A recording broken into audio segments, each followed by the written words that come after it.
ओम येनाक्षर समाम्नाय मधिगम्य महेश्वरात् कृष्णं व्याकरणं प्रोक्तं तस्मै पाणिनये नमः।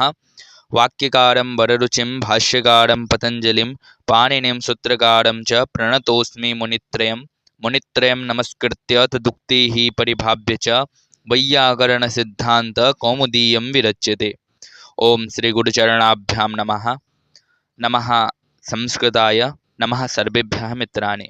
आशा से भवन्तः कुशलानि सन्ति। जैसा कि हम लोगों ने पिछले पाठ में पढ़ा था, अधिसिंस्थासाम कर्म, उसके बाद उपानबध्यांग वशः, अभिनिविशश्च इत्यादि बहुत सारे सूत्र पढ़े थे। और ये जितने भी सूत्र पढ़े थे ये मूल रूप से कर्म संज्ञा विधान करते थे। और ये जो उसके बाद एक सूत्र पढ़े थे उपानबध्यांग वशः, ये सूत्र जब पढ़े थे तो इसमें कुछ वार्तिक आए थे। जैसे कि एक वार्तिक आया था कारिका के रूप में, उभ सर्वतशो कार्या दिगुपर्यादि सूत्रशो द्वितीयाम्रेडितान्तेषु ततो अन्यत्रापि दृश्यते व दृश्यते। ये वार्तिक हम लोग पढ़े थे। इसमें ये जो वार्तिक है ये बताया था कि उभ सर्व इत्यादि शब्दों के योग में द्वितीय विभक्ति विधान होती है, यानी कि डायरेक्टली विभक्ति, साक्षात विभक्ति विधान होता है। और विभक्ति जो विधान होता है उसके लिए जो है उपपद विभक्ति हम लोग प्रयोग करते हैं। और जब कर्म संज्ञा होती है तो वो अर्थ के साथ होती है। तो एक बार जो है पूर्व पाठ का हम लोग अभ्यास कर लेते हैं, फिर और आगे की जो पाठ है, आज की जो पाठ होने वाली है, उस पर फिर हम लोग आगे चर्चा करेंगे। तो पिछली पाठ में हम लोगों ने देखा था कि उपानबध्यांग वशः, उपानबध्यांग वशः ये सूत्र कहता है कि उपाधि पूर्वस्य वस्ते ही आधारः कर्म स्यात्। उपाधि यानी कि उप अणो अधियांग, उप अणो अधियांग इत्यादि जो उपसर्ग है, इन उपसर्गों के बाद यदि वस धातु का प्रयोग है वस निवास अर्थ में, वहां पे भी एक शंका आया था कि वने उपवशति नाम फास्टिंग। फास्टिंग होता है ना कि कोई पर्व है या कोई त्योहार है, या वन में बहुत सारे ऋषि महात्मा लोग होते हैं, तो वो जो है वन में भोजन नहीं करते, यानी कि उपवास करते हैं। तो वो अलग एक उपवास होता है, वो रहने अर्थ में नहीं होता है वहां पे, वो वहां पे भक्षणा अर्थ में होता है। वही बताए थे कि अभुक्त अर्थस्य ना, यानी भोजन नहीं करने अर्थ में, तो वहां पे विधान नहीं होगा। तो ये उप अणु अधियांग जो है ये हम लोग पिछली पाठ में देखे थे। हालांकि एक बार फिर से चर्चा कर लेते हैं और फिर आगे की जो सूत्र है उस पर हम लोग चर्चा करेंगे।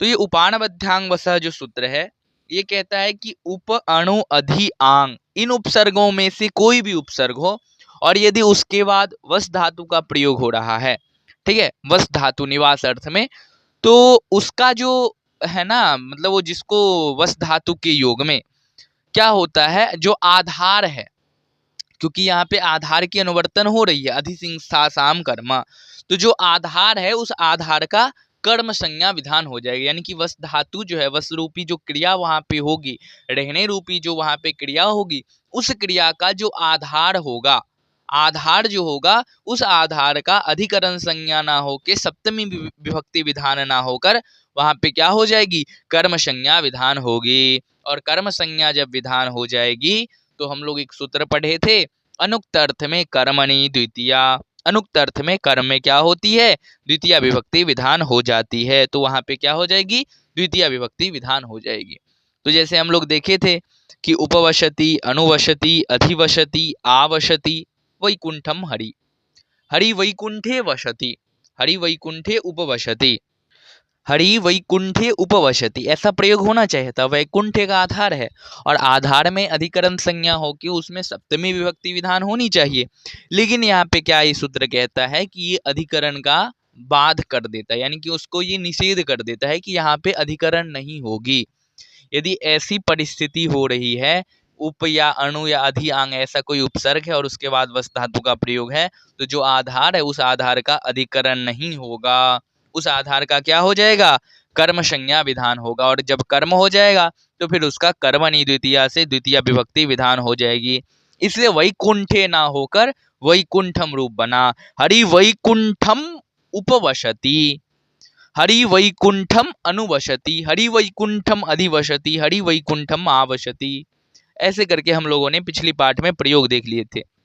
यदि आप लोग इस चैनल पे नए हैं तो यदि इस सूत्र में समझने में कोई शंका है या सूत्र अच्छे से क्लियर नहीं हुआ है तो आप लोग पूर्व पाठ जो है उसको देख सकते हैं।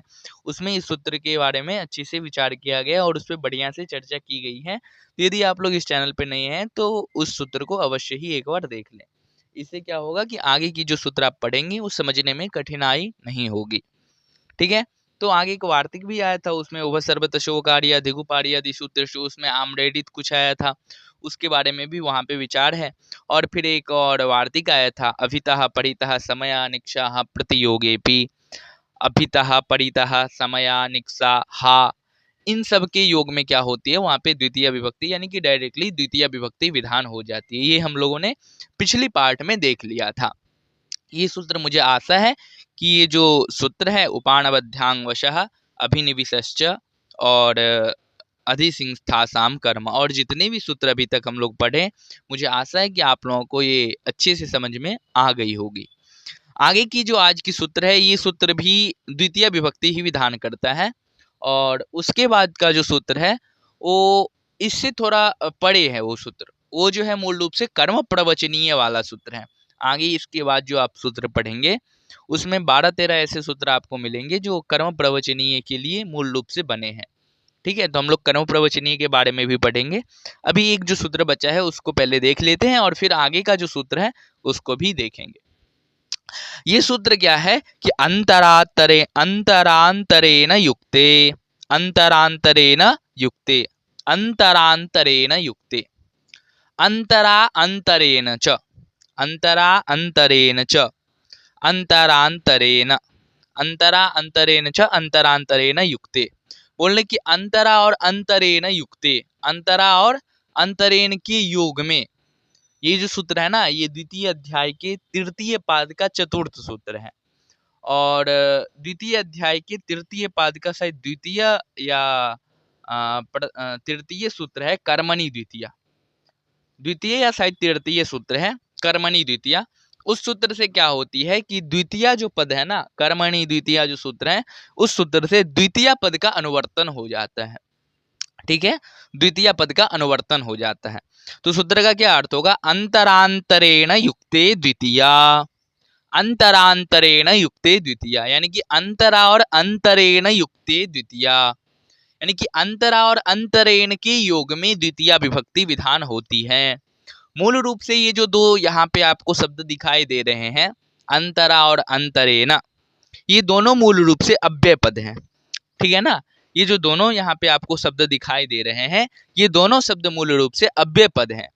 और अव्यय पद जो है इसके योग में, यानी कि ये अव्यय पद जिसके योग में प्रयोग होगा, जिसके योग में इस अव्यय पद का आप प्रयोग करेंगे उसमें, यानी कि इस अव्यय में, क्योंकि अव्यय में विभक्ति नहीं होता है, तो जिसके योग में इस अव्यय का आप प्रयोग करेंगे उसमें क्या हो जाएगी, द्वितीय हो जाएगी। युक्ते बता रहे हैं ना कि अंतरा और अंतरेण युक्ते, यानी कि अंतरा या फिर अंतरेण के साथ जो युक्त शब्द है, जो युक्त शब्द है उसमें द्वितीय विभक्ति विधान होती है। उपपद विभक्ति क्या होती है, यही होती है ना कि उपपद, उप मतलब होता है समीप, समीप वाला जो पद है उसमें विभक्ति विधान होगी, उपपद विभक्ति।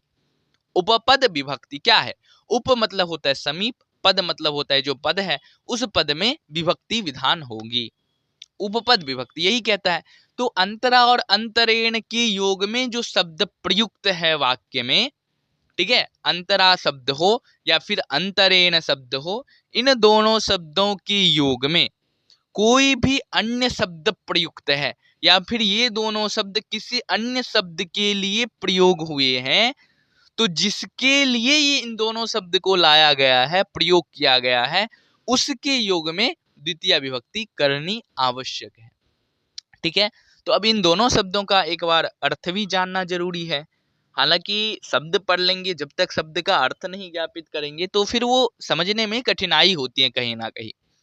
तो अंतरा शब्द क्या होता है और अंतरेण क्या होता है, दोनों में भेद है थोड़ा।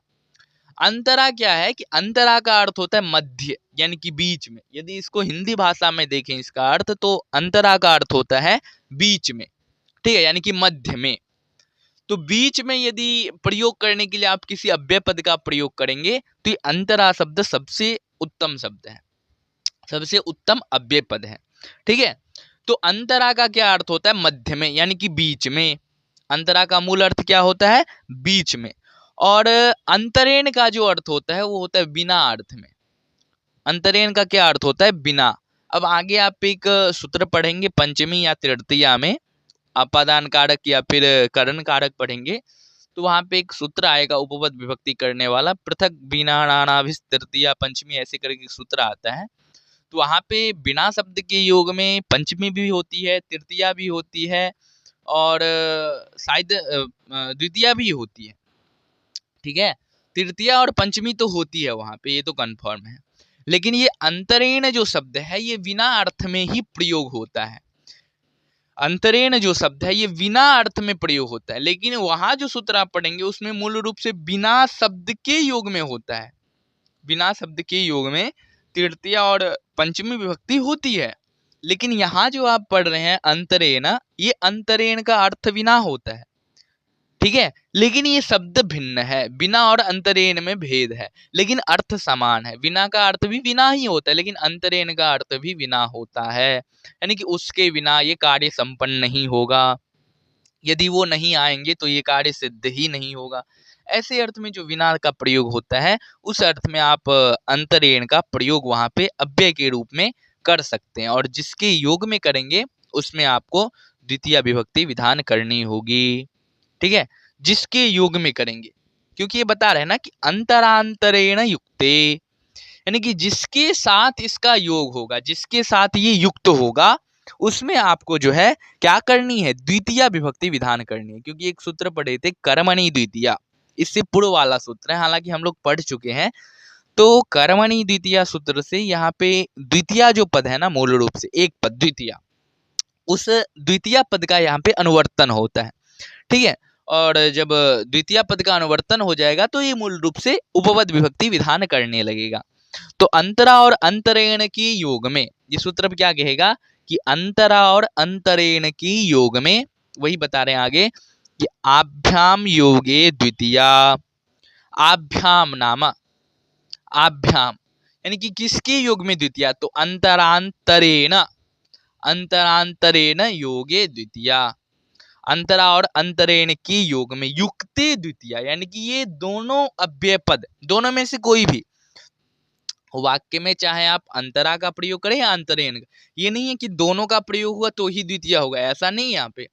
चाहे आप अंतरा का प्रयोग करें या फिर अंतरेण का प्रयोग करें, दोनों में से किसी भी अव्यय पद का यदि आप प्रयोग कर रहे हैं और जिसके साथ ये युक्त है, तो यहाँ पे क्या है कि आभ्याम योगे, आभ्याम नाम अंतरा अंतरेण, अंतरा अंतरेण युक्ते, यानी कि अंतरा और अंतरेण के योग में द्वितीय विभक्ति विधान होती है।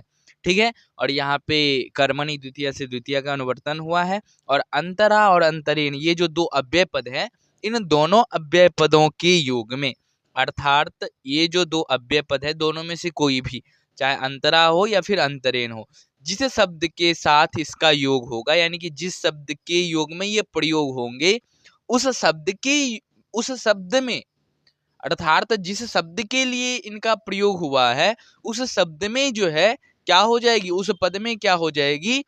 द्वितीय विभक्ति विधान होगी। उस पद में क्या हो जाएगी? द्वितीय विभक्ति विधान होगी। वही ये कहता है कि अंतरा अंतरेण युक्ते। ठीक है, आगे जो है एक उदाहरण दे रहे हैं, बहुत अच्छा उदाहरण दे रहे हैं कि अंतरा त्वाम माम हरि, त्वाम माम हरि अंतरा, बोले कि तेरे और मेरे बीच में हरि हैं, तुम्हारे और मेरे बीच में हरि हैं।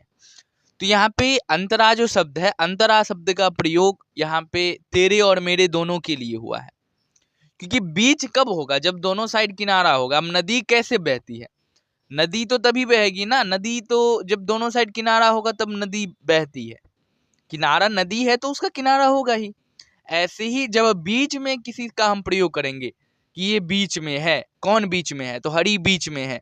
तो हरि बीच में है तो एक साइड तो होगा, कोई एक साइड नहीं होगा ऐसा तो नहीं है, दोनों साइड कोई ना कोई किनारा होगा, दोनों साइड कोई ना कोई होगा, इसलिए यहाँ पे दोनों का प्रयोग हुआ है, और दोनों में द्वितीय विभक्ति विधान हुई है। हरि त्वाम माम अंतरा, त्वाम माम अंतरा हरि, तेरे और मेरे बीच में, यानी कि तेरे बीच में हरि है। अब त्वाम, हरि अंतरा, तेरे बीच में हरि है। तेरे बीच में हरि कैसे है? एक ही वहां पे आदमी है, तो एक आदमी के बीच में कैसे हरि हो जाएगा? तो वहां पे भी आप यदि थोड़ा वेदांत तरीके से चिंतन करेंगे तो वहां पे भी हो जाएगा। आत्मा अलग है, शरीर अलग है, और आत्मा और शरीर के बीच में जो है वो हरि है। ऐसा भी आप प्रयोग कर सकते हैं। त्वाम अंतरा हरि, तेरे बीच में हरि है। तेरे बीच में मतलब तुम्हारा शरीर अलग है, तुम्हारा आत्मा अलग है, और तुम्हारे आत्मा और शरीर के मध्य में जो है वो हरि विराजमान है। तो ऐसे भी प्रयोग कर सकते हैं। वैसे मूल रूप से यहाँ जो उदाहरण दिया है वो यही कह रहा है कि अंतरा त्वाम माम हरि, तेरे और मेरे बीच में हरि है, यानी कि तुम्हारे और मेरे बीच में कौन है? तो हरि है। तो यहाँ पे दोनों लोगों के योग में जो है ये अंतरा शब्द का प्रयोग हुआ है। ठीक है, दोनों की युग में प्रयोग हुआ है, इसलिए त्वाम और माम दोनों यहाँ पे शब्द हुआ है। दोनों में यहाँ पे द्वितीय विभक्ति विधान हुई है। ठीक है, तो त्वाम माम हरि, अंतरा त्वाम माम हरि, ऐसा प्रयोग हो जाता है कि तेरे और मेरे बीच में कौन है? तो हरि विराजमान है। ऐसे भी आप प्रयोग कर सकते हैं, त्वाम अंतरा हरि, माम अंतरा हरि, मेरे बीच में हरि है। कैसे बीच में? जब उसमें सूक्ष्म दृष्टि से देखेंगे तब पता चलेगा कि हरि कहाँ विराजमान है मेरे में। तब वहां पे पता चलता है। जब आप सूक्ष्म निरीक्षण आत्मज्ञान करेंगे तब वहां पे पता चलता है। जब आत्म मंथन करेंगे तब पता चलता है कि हरि कहाँ विराजमान है। जब आप खुद को आत्मा से अलग कर देंगे, शरीर अलग करेंगे, आत्मा अलग करेंगे, तब पता चलेगा नहीं, इन दोनों को जो संतुलन करके रखे हैं वही तो आत्मा है, वही तो वहां पे हरि है।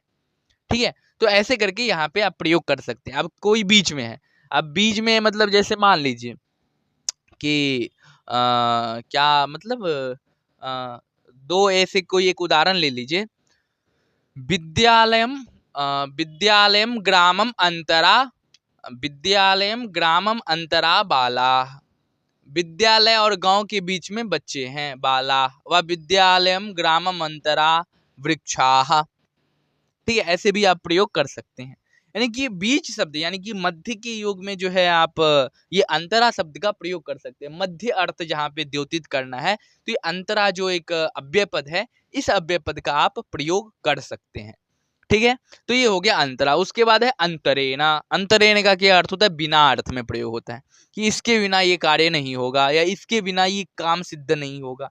ऐसे अर्थ में प्रयोग होता है ना कि इसके बिना मैं नहीं जाऊंगा, इसके बिना मैं नहीं रह पाऊंगा। तो ये बिना अर्थ में जो है अंतरेण का प्रयोग होता है।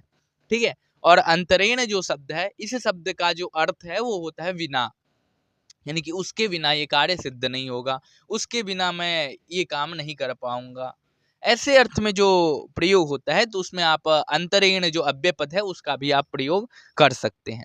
वही एक आगे उदाहरण दे रहे, बहुत अच्छा उदाहरण है कि अंतरेण हरिम न सुखम, हरिम अंतरेण न सुखम सत्यम नाम इदम वाक्यम तो अत्युत्तमम, हरिम अंतरेण कथम सुखम भवितुमर्हति इति न जाने हम।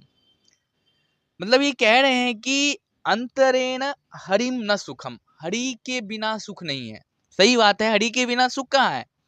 अब आप हरि से अलग हो जाएंगे तो हमेशा आपको कष्ट ही देखना पड़ेगा, यानी कि सुख में भी दुख ही देखना पड़ेगा आपको।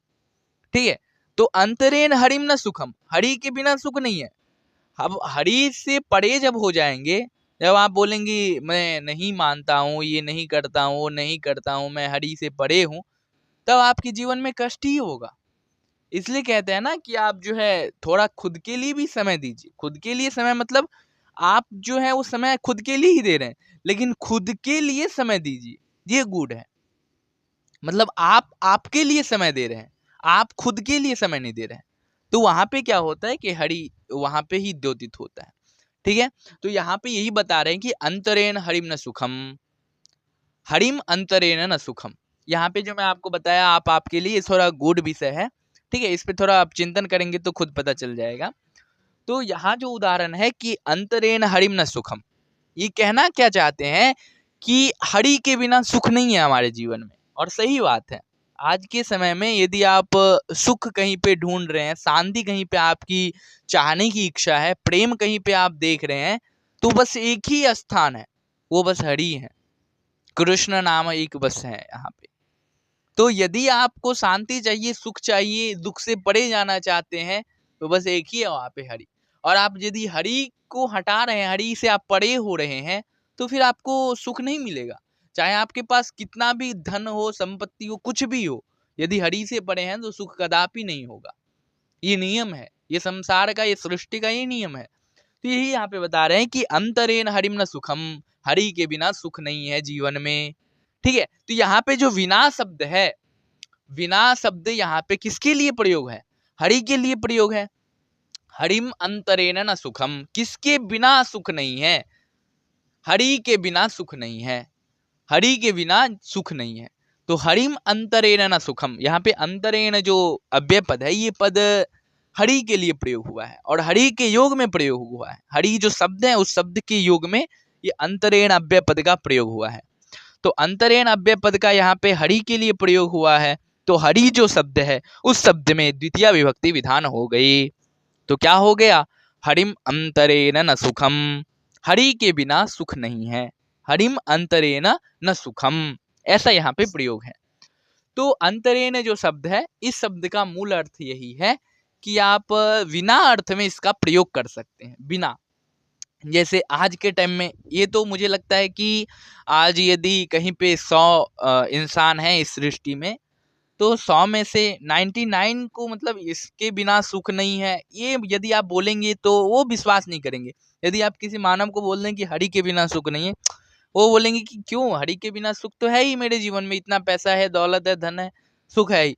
तो ये आज का जो युग हो गया है उसमें ये वाक्य आप प्रयोग करेंगे तो ये मेरे ख्याल से असफल हो जाएगा।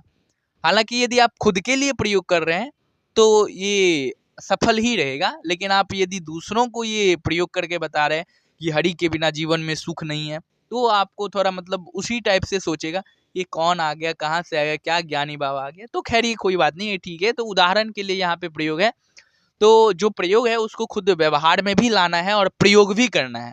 मेरा ये बस यही सिद्धांत है कि जो कुछ भी सीखते हैं, जो कुछ भी पढ़ते हैं, जो कुछ भी अधिगम करते हैं, उसको अपने व्यवहार में अवश्य ही प्रयोग करें। जब तक आप उसको व्यवहार में नहीं लाएंगे, बस सीख कर छोड़ देंगे, बस अधिगम कर कर ही छोड़ देंगे, तब तक जो है वो मतलब आपके जीवन में नहीं आएगा। और इसका फल क्या होगा कि आप केवल अधिगम कर लिए और छोड़ दिए, तो कुछ दिनों के बाद, मेरे ख्याल से ज़्यादा 1 महीना भी नहीं रह पाएगा, ठीक है। उसके बाद जो है आप धीरे धीरे उस विषय को भूलने लगेंगे। इसलिए जो कुछ भी एक शब्द या आधा शब्द, जो कुछ भी एक अक्षर, एक वर्ण भी पढ़ते हैं, तो उसको अवश्य रूप से अपने व्यवहार में लाइए। इससे क्या होगा कि वो जो शब्द है, वो जो अक्षर है, वो जो वर्ण है, वो जो वाक्य है, वो आप कभी भी जीवन में नहीं भूलेंगे, ठीक है। तो यहाँ पे भी यही है कि अंतरेण हरिम न सुखम, ये बस उदाहरण के लिए यहाँ पे नहीं रखना है, जीवन में भी इसको देखना है कि हरि के बिना सुख है या नहीं है। ये यहाँ पे सत्य बता रहे हैं कि असत्य बता रहे हैं, ठीक है। तो ये खुद ही यदि अनुभव करेंगे तो थोड़ा ज्यादा बेहतर होगा। तो अंतरेण जो अव्यय पद है, ठीक है, अंतरेण अव्यय पद के योग में या फिर अंतरा अव्यय पद के योग में जो शब्द प्रयुक्त होते हैं, जिस शब्द का हम प्रयोग करते हैं, उसमें क्या हो जाएगी? द्वितीय विभक्ति विधान हो जाएगी। जैसे त्वाम माम अंतरा हरि, तेरे और मेरे बीच में हरि है। अंतरेण हरिम न सुखम, हरि के बिना सुख नहीं है, ठीक है। आज के टाइम में क्या हो गया? प्रियम बिना ना सुखम, प्रियम बिना ना सुखम, ऐसे प्रयोग होता है, ठीक है। तो यही यहाँ पे प्रयोग है। रामम बिना रामम रामम अंतरेण कार्यम न सिद्धम भवितुमर्हति, राम के बिना कार्य सिद्ध नहीं हो पाएगा। ऐसा आप अंतरेण शब्द का प्रयोग करेंगे और कुछ वाक्य बनाएंगे, कहीं कहीं पे प्रयोग करेंगे अपने भाषा में, व्यवहार में, तो ये जो है आपको मतलब ये स्मरण हो जाएगा और आप कभी इसको नहीं भूलेंगे, ठीक है। तो ये सूत्र यही कहता है कि अंतरा और अंतरेण के योग में द्वितीय विभक्ति विधान होती है, यानी कि जिसके योग में ये शब्द, ये जो अव्यय पद है, ये प्रयोग होगा, उसमें जो है द्वितीय विभक्ति विधान हो जाएगी, ठीक है। मुझे आशा है कि आप लोगों को ये अंतरा अंतरेण युक्ते ये सूत्र अच्छे से समझ में आ गया होगा। और यदि कोई शंका हो इस सूत्र में, कोई भी दिक्कत हो, कोई भी प्रश्न हो, कोई भी जिज्ञासा हो, तो आप लोग कमेंट के माध्यम से अवश्य ही प्रश्न कर सकते हैं और अग्रिम पाठ पे उस प्रश्न पे मूल रूप से पुनः चर्चा की जाएगी, ठीक है। तो यदि आप लोगों को कोई जिज्ञासा हो, कोई प्रश्न हो, ठीक है, तो आप लोग जो है कमेंट के माध्यम से प्रश्न कर सकते हैं। आगे का एक सूत्र देखते हैं। ये यहाँ तक जो है आपका कुछ कर्म संज्ञा और उपपद विभक्ति का जो सूत्र था ये समाप्त हो गया। अब आगे जो आपको 10-12 सूत्र मिलेगा पढ़ने को, जानने को, वो सूत्र होगा आपका कर्म प्रवचनीय के लिए। मूल रूप से वो कर्म प्रवचनीय का ही सूत्र होगा और उससे भी वही कुछ विशेष अर्थ होके वही द्वितीया, कभी पंचमी, कभी सप्तमी, ऐसा ही विभक्तियां विधान होगी। हालांकि जितना भी अभी आप आगे सूत्र पढ़ने वाले हैं, 12-13 जो भी सूत्र पढ़ेंगे वो अभी सारा कर्म प्रवचनीय का ही सूत्र होगा। ठीक है, तो आगे अब सूत्र देखते हैं। आगे का कौन सा सूत्र है? आगे सूत्र है कर्म प्रवचनीयाः। कर्म प्रवचनीयाः। कर्म प्रवचनीयाः। सूत्र बहुत अच्छा है, एक बार खुद से भी उच्चारण कर लीजिएगा। कर्म प्रवचनीयाः। ये सूत्र जो है ना अधिकार सूत्र है। जैसे कि एक सूत्र पढ़े थे हम लोग, वहां पे कारके पढ़े थे ना, उसका अधिकार चलता है। अधिकार चलता है। अधिकार सूत्र क्या होता है कि आप जैसे मान लीजिए कि अभी नेपाल से कोई व्यक्ति आ रहा है भारत में, तो भारत में जब वो नेपाल से आता है तो भारत के बॉर्डर पे एक गेट बना होता है, उसमें कहता है ना कि भारत देश में आपका स्वागत है। अब जब तक वो भारत में रहेगा तब तक उसका स्वागत होगा। मतलब भारत देश में आया है तो स्वागत होगा, ऐसा वहां पे है। मतलब वो अभी नेपाल बॉर्डर क्रॉस कर चुका है और भारत में प्रवेश कर चुका है। अब भारत से फिर बांग्लादेश जाएगा तो फिर बांग्लादेश की बॉर्डर पे लिखा होगा कि बांग्लादेश में आपका स्वागत है। फिर बांग्लादेश से म्यांमार में जाएगा तो वहां पे लिखा होगा कि म्यांमार में आपका स्वागत है। तो ऐसे करके वहां पे जो है आप एक बॉर्डर से दूसरे बॉर्डर, दूसरे से तीसरे जाएंगे तो आपका स्वागत होते रहेगा। ऐसे ही अभी आप कार के जो बॉर्डर था उसको अभी आप क्रॉस करके कर्म प्रवचनीय में प्रवेश किए हैं। हालांकि वो अभी मतलब उसमें और बहुत सारा सूत्र अभी पढ़ना बाकी है। कारके के बॉर्डर में भी और बहुत सारा सूत्र है, वो हम लोग अभी नहीं पढ़े हैं, उसको भी पढ़ना बाकी है। लेकिन अभी दूसरा बॉर्डर आपका प्रारंभ हो गया है, कर्म प्रवचनीयाः। कर्म प्रवचनीयाः ये अधिकार सूत्र है। ठीक है, ये क्या है कि अधिकार सूत्र है। कर्म प्रवचनीयाः इत्यधिकृत्य। कर्म प्रवचनीयाः जो शब्द है, कर्म प्र उपसर्ग वच धातु अनियर प्रत्यय भूतकाल अर्थ में यहाँ पे कर्म प्रवचनीय बन जाता है, बहुवचन में कर्म प्रवचनीयाः। ठीक है, तो इसका यही अर्थ है कि कर्म प्रवचनीय में आपका स्वागत है। और ये जो है कर्म प्रवचनीय का अब यहाँ से अधिकार चलेगा। जैसे कोई व्यक्ति, मैं बताया ना अभी कि नेपाल से भारत में आता है, तो नेपाल का जो करेंसी होता है, नेपाल का जो पैसा होता है वो नेपाल तक ही चलता है। अब भारत में आएंगे तो भारत का जो रुपया है उसको आपको यूज करना पड़ेगा। भारत का जो रुपया है 500, 100 या जो भी नोट है उसको आपको जो है यहाँ पे प्रयोग करेंगे तो ही कुछ खाने पीने के लिए मिलेगा। यानी कि भारत में कहने का ये तात्पर्य है कि आप जिस देश में जाएंगे वहाँ का जो नियम होगा, वहाँ का जो कानून होगा वो आपको फॉलो करना पड़ेगा।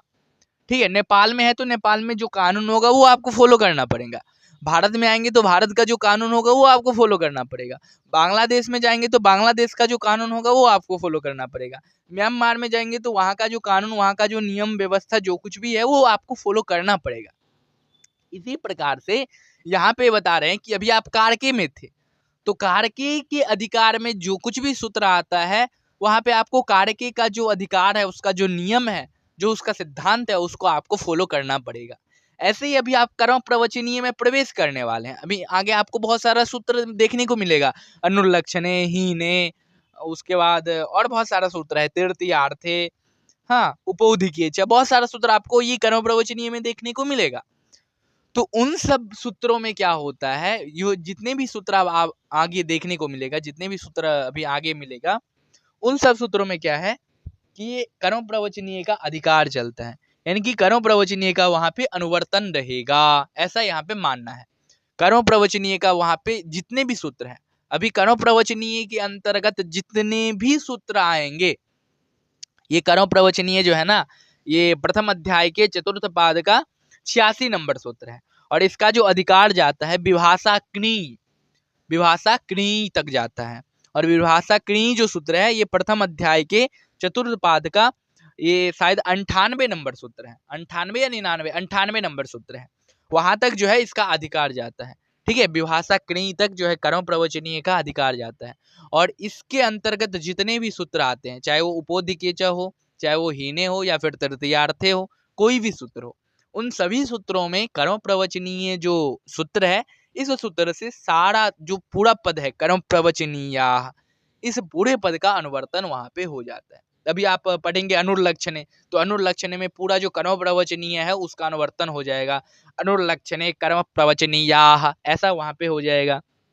तो इसका कहने का ये तात्पर्य है कि अभी जो है आप कर्म प्रवचनीय के बॉर्डर में प्रवेश कर रहे हैं, कर्म प्रवचनीय में आपका स्वागत है। और ये कर्म प्रवचनीय जो है एक अधिकार सूत्र है। अभी आप आगे जितने भी 12-13 सूत्र पढ़ेंगे वो कर्म प्रवचनीय के अंतर्गत आता है और वो अधिकार सूत्र है। इसका अधिकार कहाँ तक जाता है? तो विभाषा क्रेई, विभाषा क्रेई तक इसका अधिकार जाता है। और विभाषा क्रेई का जो संख्या है वो प्रथम अध्याय के चतुर्थ पाद का 98 नंबर सूत्र है। और ये जो कर्म प्रवचनीय है ये प्रथम अध्याय के चतुर्थ पाद का 86 नंबर सूत्र है। ठीक है, तो विभाषा क्रेई तक जो है किसका अधिकार जाता है? कर्म प्रवचनीय का अधिकार जाता है। तो मूल रूप से यही ज्ञान यहाँ पे ये सूत्र कहता है कि ये अधिकार सूत्र है और इसके अंतर्गत जो भी सूत्र आएगा उसमें इस सूत्र का अधिकार रहेगा, यानी अनुवर्तन रहेगा। और आपको जो है इसका जो नियम है उसको फॉलो करना पड़ेगा। कर्म प्रवचनीय का अर्थ होता है प्र उपसर्ग वच धातु अनियर प्रत्यय है, तो वचनीय यानी कि कर्म जो कहता है, जो कर्म कहता है वही कर्म प्रवचनीय। यह कर्म यह कर्म नाम ये न कर्म उच्यते तदैव कर्म प्रवचनीय, यानी कि जो कर्म कहता है वही यहाँ पे कर्म प्रवचनीय है। ठीक है, यही यहाँ पे बता रहे हैं कि क्रम उसके बाद यहाँ पे क्या है? कर्म, कर्म जो है एक शब्द है, उसके बाद प्र उपसर्ग है, वच धातु है, अनियर प्रत्यय है। इस अर्थ में इसको मिलाएंगे तो क्या हो जाएगा? कर्म प्रवचनीय, बहुवचन में ले जाएंगे तो कर्म प्रवचनीयाः, ऐसा यहाँ पे प्रयोग हो जाता है। ठीक है, तो इस सूत्र का जो है मूलार्थ ये अधिकार सूत्र है। तो इस सूत्र में कुछ उतना ज्यादा विधान है नहीं, हालांकि ये सूत्र अधिकार है तो आगे आप जितने भी सूत्र पढ़ेंगे उसमें आपको इस सूत्र से अनुवर्तन करना ही पड़ेगा। ठीक है, यानी कि यहाँ से लेकर विभाषा क्रेई तक जितने भी सूत्र इसके अंतर्गत आते हैं सभी सूत्रों में आपको जो है ये कर्म प्रवचनीय का अनुवर्तन करना पड़ेगा। और ये सूत्र में कुछ वैसा खास विशेष है नहीं, आगे आप सूत्र पढ़ेंगे अनुर्लक्षणे, हाँ, उसके बाद हीने उपोधिके च तृतीयार्थे, बहुत सारा सूत्र है। अभिर्भागे लक्षणे इत्थम भूताख्यान भाग विपसासु, बहुत सारा सूत्र है। तो अधिपरि अनर्थको, ठीक है, तो जितने भी सूत्र पढ़ेंगे उन सभी सूत्रों में जो है आपका ये कर्म प्रवचनीय का अधिकार रहेगा। अभी आपको बहुत सारा सूत्र पढ़ना बाकी है और ये जो मूल सूत्र है ये अधिकार सूत्र है। तो हमेशा इसको ध्यान में रखना है कि आगे जो सूत्र पढ़ेंगे उसमें जो है इस सूत्र से अनुवर्तन करना पड़ेगा। ठीक है, तो कर्म प्रवचनीय सूत्र में और कुछ ज्यादा खास विशेष है नहीं। ये सूत्र मूल रूप से अधिकार सूत्र है। इस सूत्र का अधिकार जो है विभाषा क्रेई तक जाता है। कहाँ तक जाता है? विभाषा क्रेई तक जो है इसका अधिकार जाता है। इसके अंदर जो भी सूत्र आएगा सभी सूत्रों में इसका अधिकार रहेगा, इसका अनुवर्तन रहेगा, ये हमेशा बुद्धि में रखना है। ठीक है, तो ये जो सूत्र है आज का जो पाठ है इसको यहीं पे विराम करते हैं। आज के पाठ में 2 सूत्र का पाठ हुआ था, अंतरांतरेण युक्ते और कर्म प्रवचनीयाः। मुझे आशा है कि आप लोगों को ये जो आज का पाठ है ये अच्छे से समझ में आ गया होगा।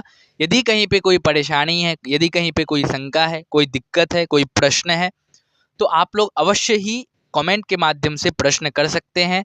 हम आपके प्रश्न का इंतजार करेंगे।